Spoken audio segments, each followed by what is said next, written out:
Grace and peace to you. Welcome to Morning Watch. I'm Rob, one of the pastors here at White Plains. Glad to have you with us today on a Wednesday. Happy Wednesday, Owl.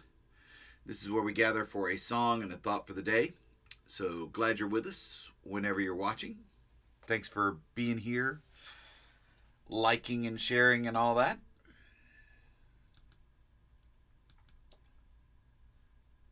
Morning, Dr. Lee.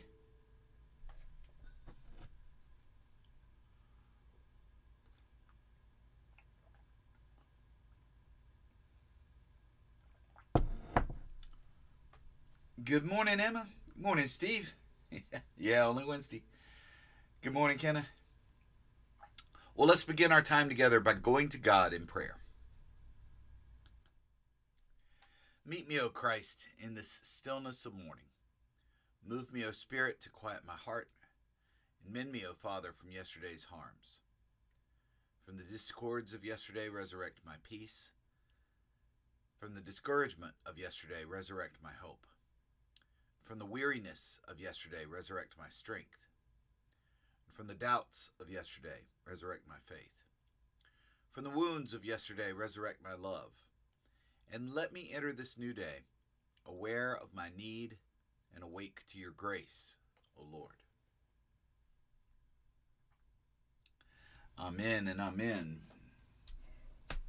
Well, I mentioned yesterday that I discovered sort of a treasure trove of songs on my on a cloud drive left over that it was saved when I switched from youth ministry or switched out of youth ministry into adult ministry. Good morning, Florida. And some of those songs, of course, I've been doing all along, but some of them I'd kind of forgotten about. I was like, oh, that's a great song. That's a great song. And so I thought I pulled a couple of them for Beer and Hymns this past Sunday and thought I would do some this week. So back in maybe 2005, something like that, there was a...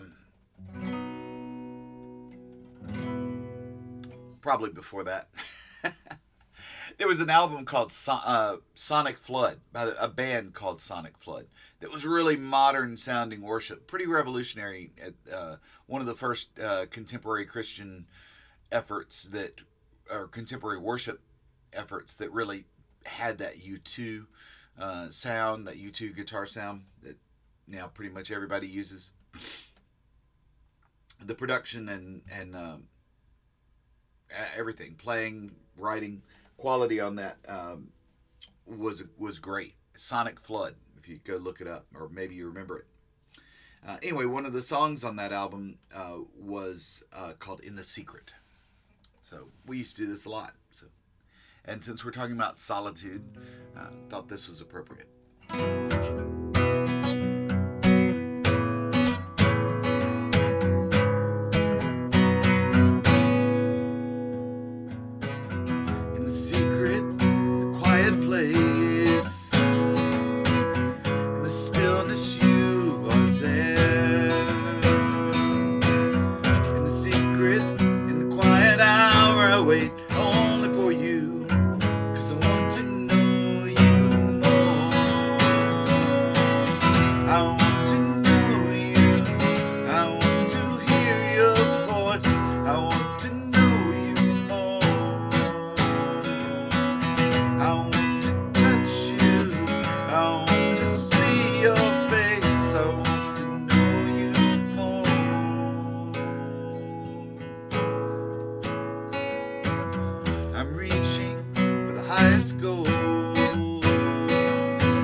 secret, in the quiet place, in the stillness you are there.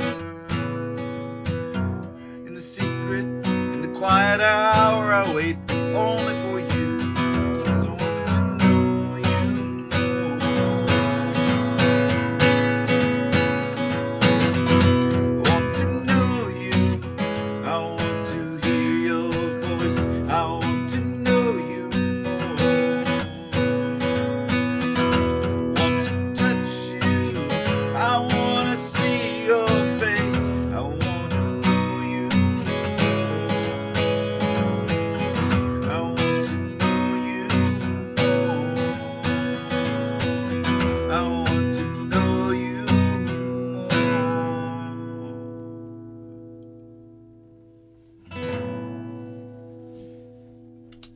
All right. There you go. Paul Ryan wrote that. And the copyright date on this is 1995, but I think the Sonic Flood album came out a good bit later than that. Who knows? I'll have to look it up. Morning, Kristen. Morning, Lee. I bet Lee and Steve remember that album.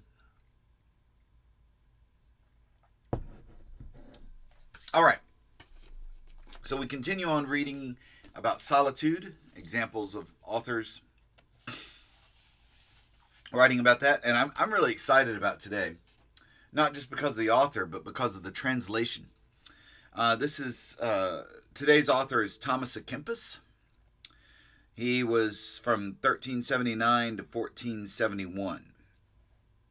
Thomas à Kempis was a member of the Brethren of the Common Life, a religious community in Holland devoted to education and the care of the poor.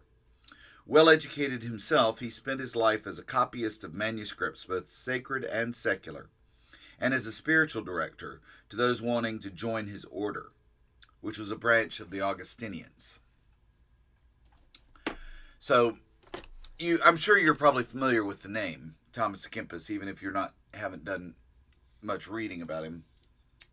His book, The Imitation of Christ, first published in 1441, has become a classic devotional work with multi-century impact, like John Bunyan's The Pilgrim's Progress. The Imitation has been called the perfect expression of a spiritual movement known as Devotio Moderna, or modern devotion, which swept Roman Catholicism through the 14th to 16th centuries. It stressed meditation and the inner life. It cautioned against the outer life of much busyness and occupation. In the selection that follows, Kempis develops the importance of solitude and silence for one who would follow Jesus.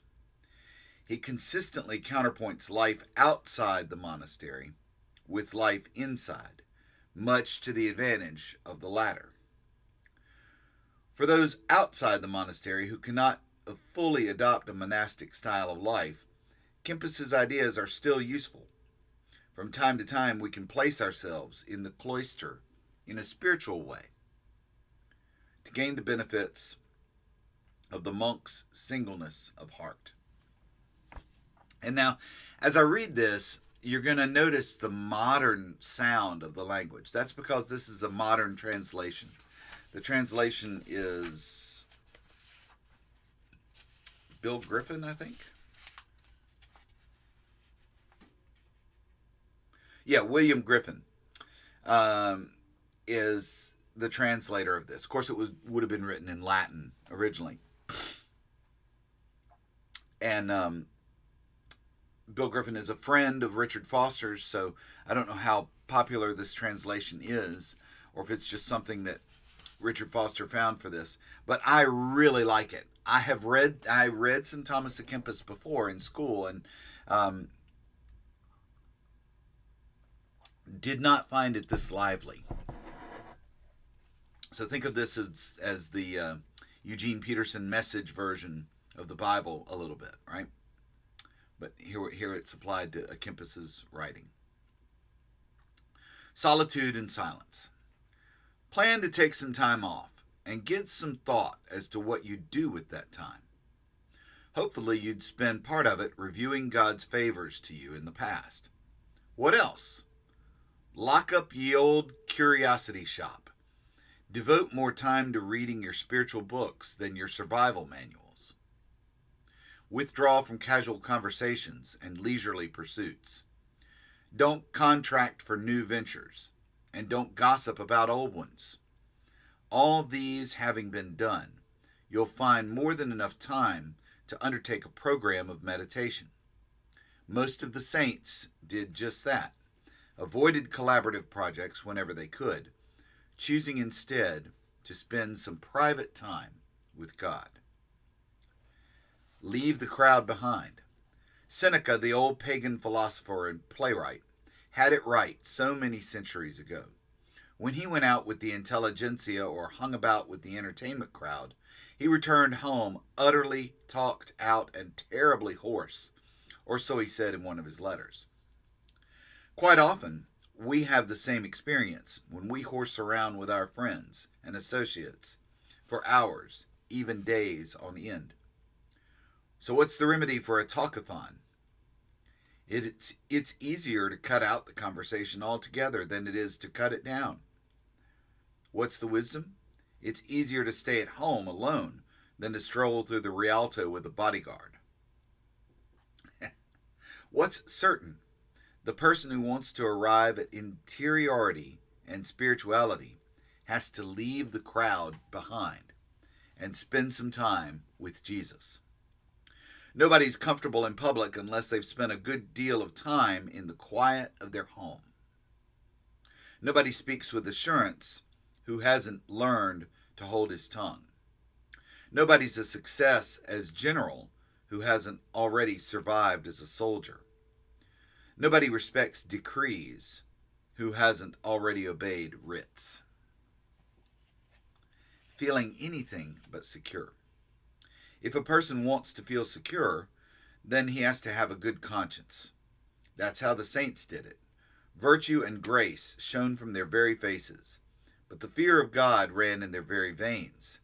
And even then they were subject to fits of spiritual anxiety and secular stress.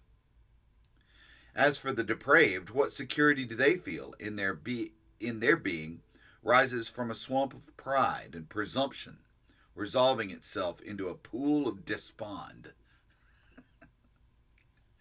I'm going to read that one again. As for the depraved, what security they do feel in their being rises from a swamp of pride and presumption, resolving itself into a pool of despond. So what's the moral? On the outside, you may appear modest as a monk or holy as a hermit. But on the inside, at least while you're on this earth, you're seething and insecure.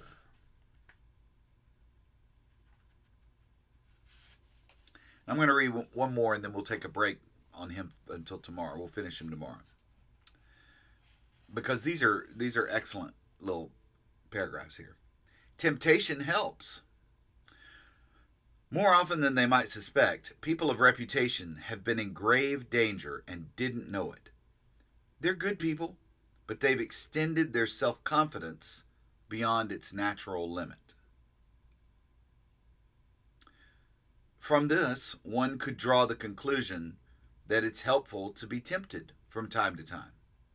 One might even say that to be tempted to the point of endurance could help deflate interior desolations and deflect exterior consolations. Who doesn't seek transitory joy?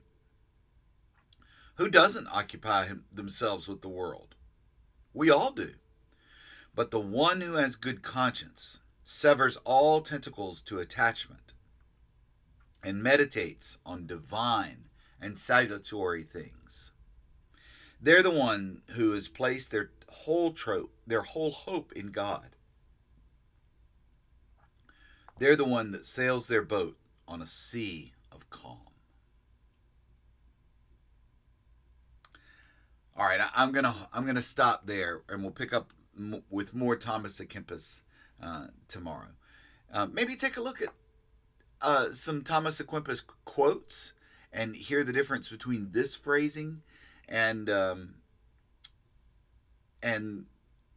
the original, or it's not original because unless you're reading it in Latin, but the more common translations of it. Also, you might want to take a look at Ecclesiastes. This is the type of existential wisdom that is found in those scriptures. All right. Well, thanks for being here. Thanks for sharing and all of that good stuff. And I'll look forward to seeing you tomorrow for another morning watch. May you find peace and purpose in this day. All right. Thanks for being here.